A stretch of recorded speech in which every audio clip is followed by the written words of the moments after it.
Hey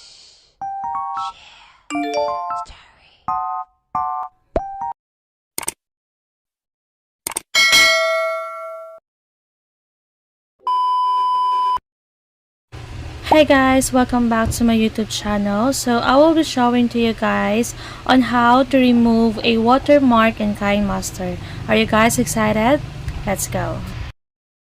So first step guys is kailangan nyo munang i-open yung KineMaster nyo. So we have here an example. So i-click ko lang yung isa sa mga video ko. So as what you have noticed guys is meron pa siyang watermark sa taas.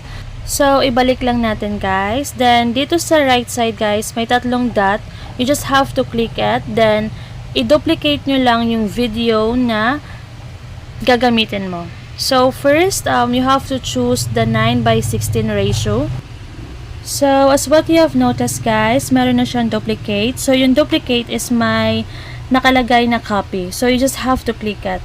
So, ito yung magiging itsura niya guys. Ito yung size ng 9:16. So, as what you have noticed, sa mismong video is wala ng logo. So, yan guys. I-back lang natin siya. So, punta tayo ngayon guys sa Play Store. Then, search lang natin guys yung crop and trim video.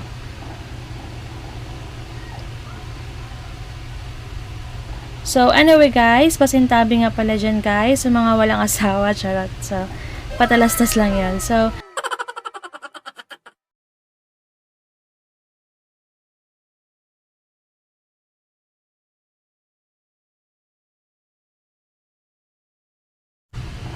after mong i-search yung crop and trim video, kailangan mo lang siyang i-download guys. So, after downloading guys, balik lang tayo guys sa KineMaster. Then, i-open natin yung na-duplicate nating video. So, ito yung itsura niya guys. Then, we have to save it. So, i-click mo lang yung sa taas na may arrow pataas. Then, kailangan mo siyang i-save as video. So, i-click mo lang yung save as video. Then, hintayin lang natin guys na ma-success yung pag-save niya. I-click mo lang din guys yung skip sa taas. Then, hintayin lang natin guys na ma-save yung video.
So, after saving guys, balik tayo dun guys sa application ng crop and trim video. So, ito yun guys.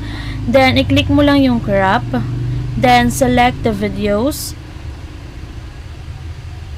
Then, i-open mo guys yung na-duplicate mong video, yung na-save mong duplicate video.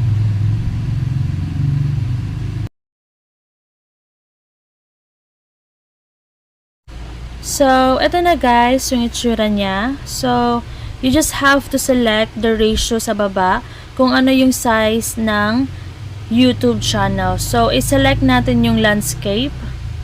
So, actually, we have here a different ratio type. So, meron tayong portrait, square, landscape.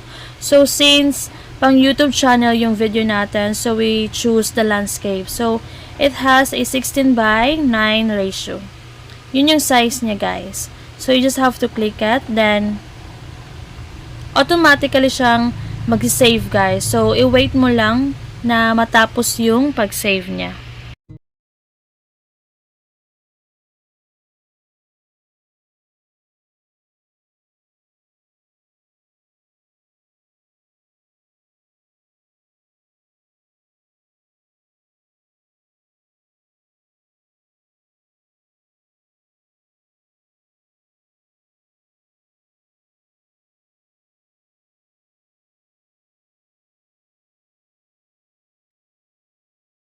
So, yan guys, completed na yung pag-save ng video. So, ngayon, ito-check natin guys sa gallery natin or sa photos kung wala na ba yung watermark ng KineMaster. So, let us check guys. So, dito sa My Album, we have here my crop and trim video. So, dito pumapasok lahat ng mga na-trim or na-crop na video. So, as what you have noticed guys, successful yung ginawa natin kasi nawala na yung logo ng KineMaster. So, ganun lang kadali guys. So, yeah, that's all for today's video guys. Thank you guys for watching. So, please don't forget to subscribe my YouTube channel. So, bye guys!